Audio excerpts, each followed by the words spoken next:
Okay. Hey, everybody. So I'm Nate, I'm Tanner. and we are a couple of nerds who also happen to work in the world of fight work, stage combat specifically. And I don't know how many years we've been doing this. We've been doing it a while. And we come up with some very interesting, super nerdy questions when that's your line of work. And we decided to take. I've asked this one. I asked this one to him several times of taking random people who don't necessarily wield a weapon or wield especially a melee weapon and say, "Wait a minute, what would this person wield?" And it's been a fun thought game. And as I brought it up to other people, they always get the same look on their face of, So we decided it's worth recording and sending it out there to you guys. And we'd love to know if you disagree, but we're going to answer a couple questions here along the way. We've got like 5 or 6 of them. And we're going to come to, I'm not going to say a conclusion because it's going to be way too long if if one of us is going to have to convince the other that we're right. So we're going to make our arguments, and maybe you can let us know what you think. But hopefully you'll enjoy. We call this segment "What Would They Wield?" And our first person today is Quasimodo, right? Quasimodo.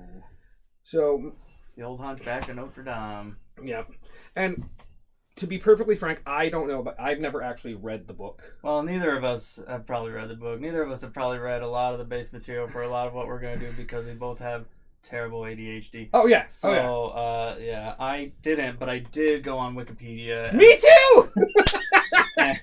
And I did read a synopsis of the original because the only one, obviously, I know is... Yeah, like, we're going to be going Disney. off of a lot of Disney with this one. Yeah, It was the Proclaimer I was going to give. Yeah, the Disney bases, but Disney changed the character. They changed a few things completely. Well, they get some stuff right and other stuff, but I mean, he's hunched over and he's got a big bulbous thing over his left eye, but he's deaf completely. The original character. See, I'm also dyslexic, so I read less than he did. I didn't know that. Yeah, no. So he's deaf.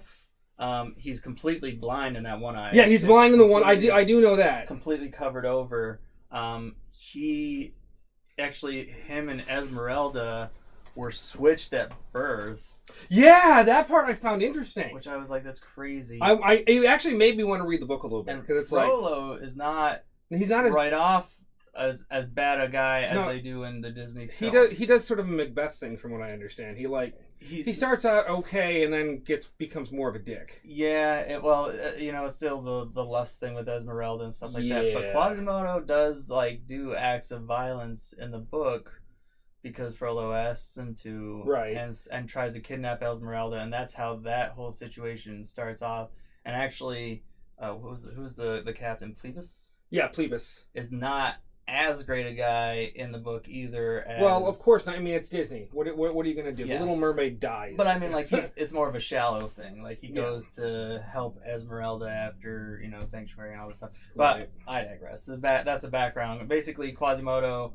But in general, Quasimodo is still a decent... in his nature, he's a decent dude. Yeah. He's just very innocent, and he's easily manipulated. Yeah, absolutely. And I mean, it's hard not to be when you're sheltered your whole life. Yeah, completely locked in a tower. There's one guy who knows about you, and he decides what is your reality. I will say though, because in the book, from what I read from the synopsis, now don't judge my amount of book knowledge, but he actually does go out with Frollo when Frollo goes out, so he does get more socialized. He does have more exposure than what you see in the Disney film and all that stuff. He's not a complete shut-in, but he's more antagonized. But like we were saying, by the people. The person that we get to talk about, the version that we'll be talking about the most, because it's the one that we have the most information on after that is the Disney one.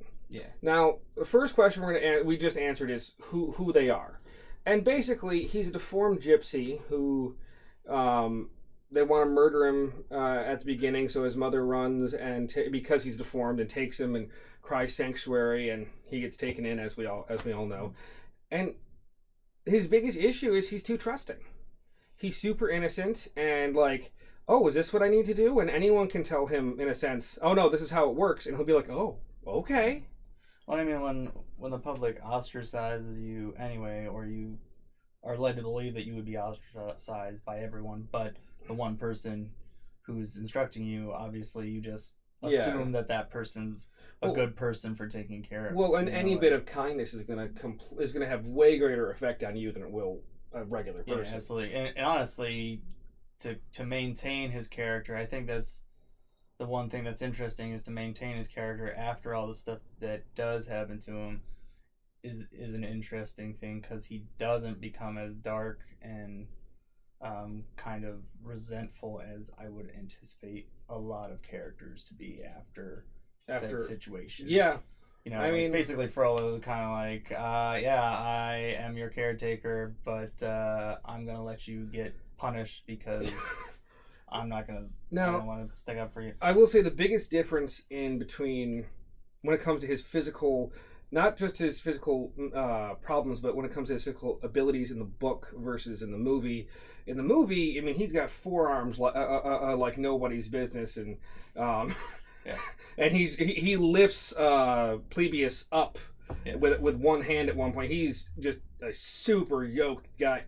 It's not like that in the book, from what I get. Like, there's nothing in the synopsis that talks about him showing any great feats of strength or him being anything like that. Well, I mean, I imagine ringing those bells on a daily basis does give you some. I mean, yeah, but I'm just saying he's not strength. He's not superhuman, picking up a guy with one arm and putting him against a wall. Yeah, it's not as weird as I think of it sometimes. He's not like a Hyde character. No, he's not like as if Hyde was given a 13-year-old village boy's attitude. He's not like that. Yeah.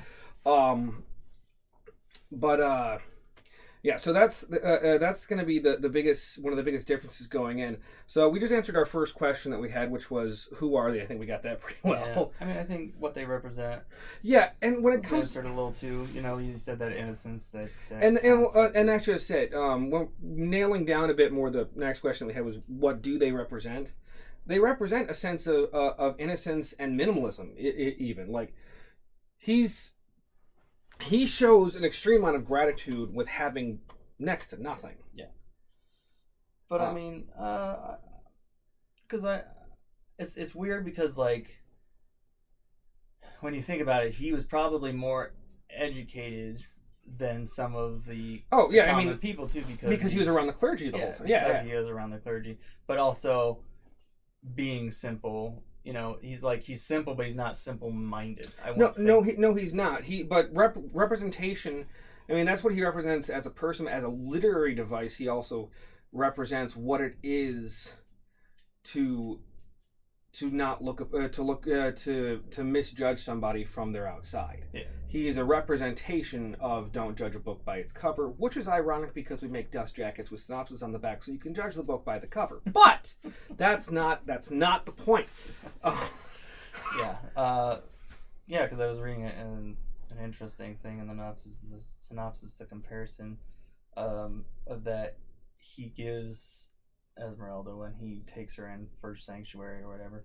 Basically, and I know we said we're kind of going after Disney, but I still like to go back to it, because it is different representation. We're bringing what we can in. He gives her two vases with flowers. One is like a broken, beautiful crystal vase, but it has like dead flowers in it.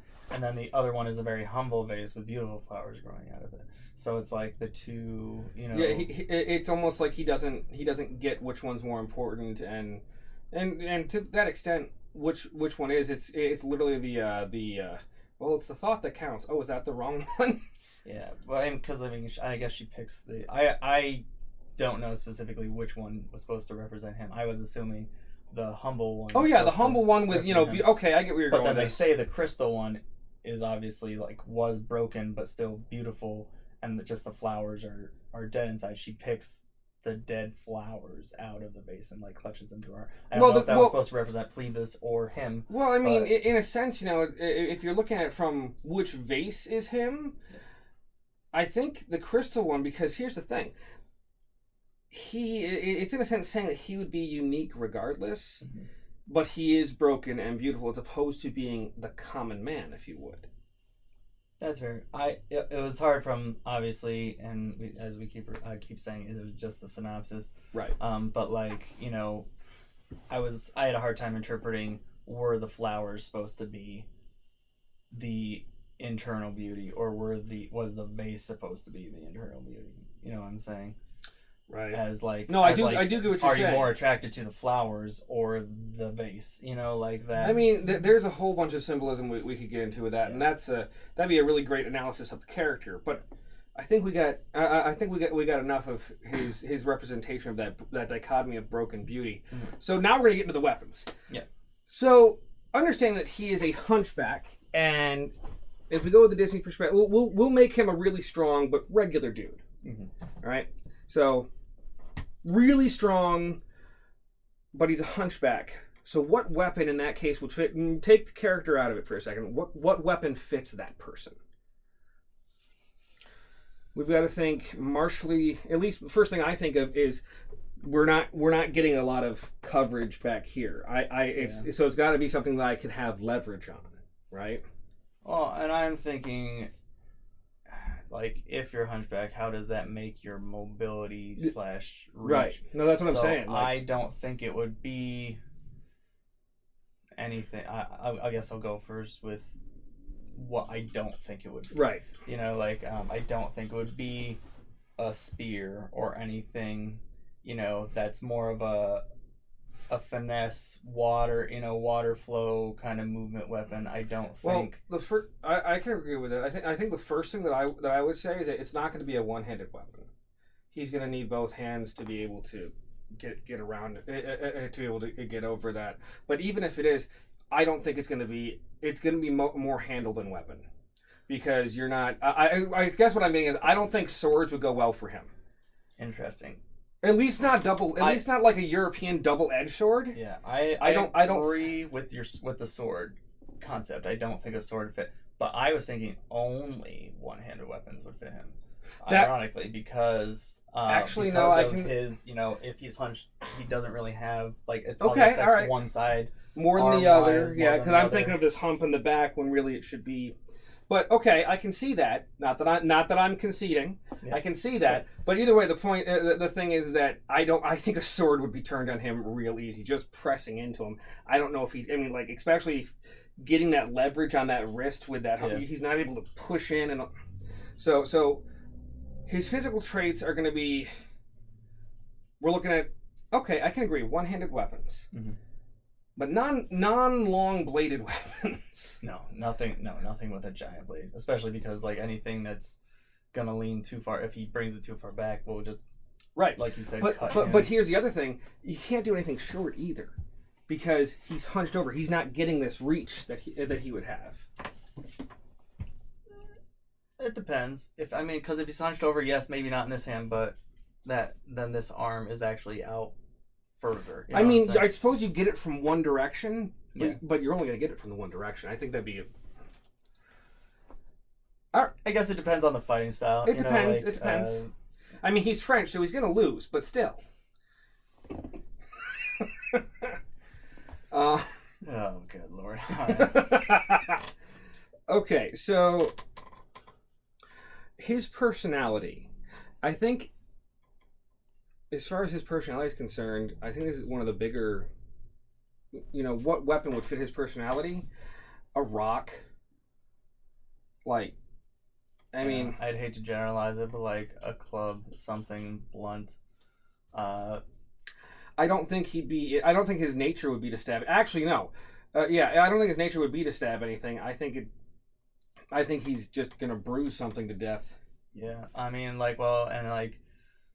in the book, I guess he does throw like rocks and bricks from the top of the balcony.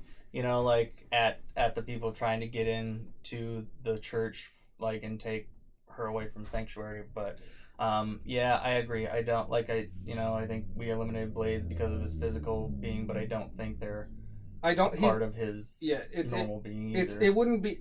I think he'd be anxietous or feel uncomfortable holding like an actual blade. His personality wise, I don't think. I think anything that would go in somebody would be like traumatizing for him. Yeah. I can see him doing the beating, but not doing the sort like almost like a big kid. Like, what do you get into when you're a kid? You get into fist fights. You don't get into stabbing people. That's a way different visceral action. Well, blunt objects can also be more disabling than bladed weapons can. So, like, the intent of, like, knocking someone unconscious versus... Yeah. There's also less, in a sense... no, I'm not going to say that. I was going to say there's less logic to it, but... Yeah. All right. So, let's... we got one more question before we answer the last one, which is what each of us think they would wield. And the last question is, what will Quasimodo choose? I don't know. I think he'd choose a pillow. Yeah. no. Honestly, like I think he would choose his hands if he really had to end something. If we're talking the physical strength aspect, and we're still giving him that he is stronger. I think that's a great point. Pull people away. I think that's a great point because I think if you told Quasimodo that a fight was coming, there could be weapons around him. I don't think he'd pick one up. I don't think he'd think about it. I think he'd be almost a found weapons person, honestly. I agree. Like, if he's fighting, in the church, like, he'd pick up a pew and, like, like throw it at somebody or, like, block something. I can see that, but, like, I don't see him going, oh, they're bad people, let me grab this candlestick. I don't see him doing that. I see him, you know what I mean? I think choosing-wise and personality-wise, he's a defensive player. I don't think that... Big old shield and maybe grabbing you from the outside. Yeah. And I mean, like, granted, in the books it says he commits acts of violence, but usually only when asked to or ordered to by somebody else. I don't think it's something he intentionally does. With those acts of violence, from what I understand, there really aren't... Like, no one handed him an axe and said, go chop this place. It's all that bone-breaking, broody type of thing. So, with all that being said... What do you think he would wield, Tanner? You want to go first, or should I? Go first, because I'm really interested to hear what you have, because I honestly went a completely different way. Than what we've been discussing this whole time. Good. I went with the bars that hold the bells, or the clanger inside the bell. I think it'd be like the bar that holds the bell, one of them that broke. It still has concrete on the end. Okay. I think if he had to have a weapon, he would have that one. And like the apocalypse happens, he's grabbing that and he's beating people. That's what I think he'd have. Because I don't think he'd care that it's I can't see him going out to an armory and getting a mace. Yeah. But I really see a mace working for him. So something with a big knobbly end. Maybe it's got like metal anchors from the stone in it or whatever. Mm-hmm. It's just a twisted thing at the end on a pipe. That's what I think Quasimodo would wield. A makeshift found weapon mace. Interesting. It gives him it gives him that non-bladed thing that we were talking about. Yeah. It allows him to wield one or two hands if he needs to. It also makes it so that he's still doing that smashy thing. It's very close to just another fist. Yeah. So where do you go? I can see that. So I went kind of in a weird direction. I went in where I don't know if we can qualify this or not. But what? I went in a direction where he actually goes very dark. And he like if he had kept living the life before the Esmeralda situation, like if he had continued his daily life, I feel like he would have been used to do bad things. So you're saying he would have, we were talking about emo Frodo? I mean, emo Quasi? Yeah. Okay. But I mean, like, also with the concept of, clergy were, kind of the political system, I think that he would have been used to do more bad things, provided Frollo got more ambitious. Okay. So I actually gave him a dagger for this situation and considered him like an assassin type of thing. So like holding someone down and sink. Yeah. Like silencing someone and then just silent. I wasn't silencing forever. I think he would know.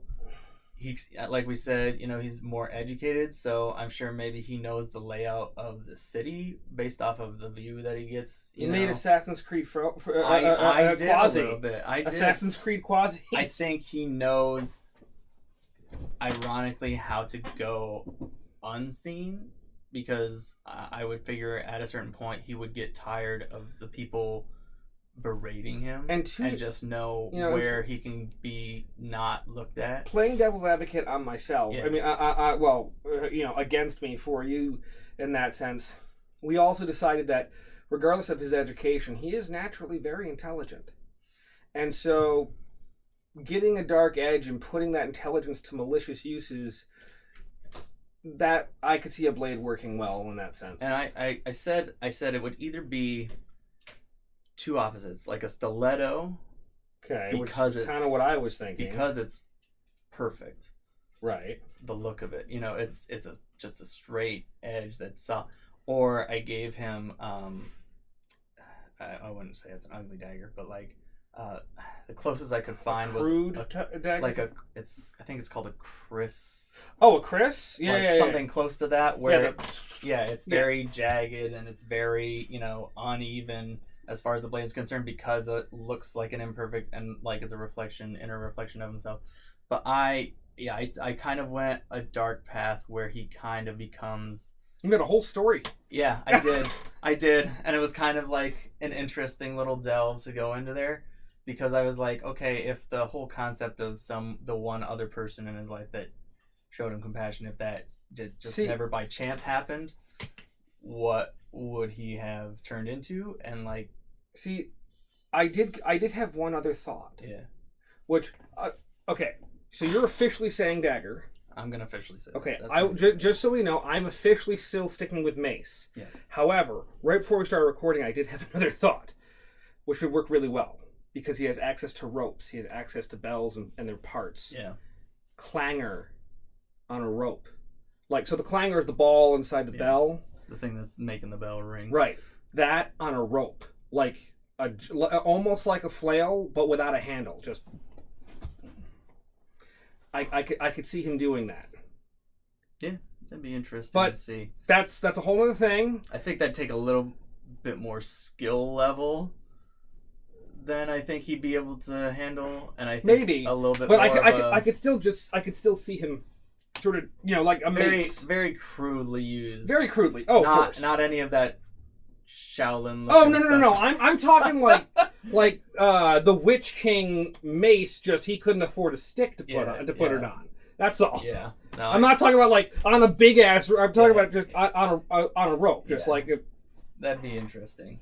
And then also, I mean, if we're going the dark path, like the rope itself. Yeah. I did also that was almost a comment. So almost what I chose. Almost a rope was just a rope. I thought about that, but yeah, no. When I say a clanger, it's a clanger being like this on a rope like that long. Yeah. Like just it's a rope that long, clanger off the end, and him just swinging at people. Yeah. But I'm sticking with my mace. All right. Well, we hope you like it. If you disagree with us, please let us know. We'll tell you why you're wrong. Yeah. We won't. No, let us know what you think. I mean, this is a really interesting question. I completely went like full on secondary story mode for what I thought you did, I just wanted to get okay. The apocalypse happened. What does he take? Yeah, exactly. And I mean that makes sense. Yeah, you see that all the time, and like especially if you play apocalyptic games, right, there's always that really crude. I was thinking when you said that, I thought of like the rebar handle with just the cement chunk. That's that's exactly the type of thing I'm talking about. Exactly. But yeah, let us know what you think. Tune in next week if you guys like it. Especially if you have other thoughts, we really want to know. We've got a few characters coming up. Yeah. Enough for and share it with your friends. If you want to get access to this a bit early, we will have a Patreon linked below because these take about a week for me to edit. So they'll be coming out. You'll be getting access to those a week ahead of time if you sign up there. So have a good night. Take care.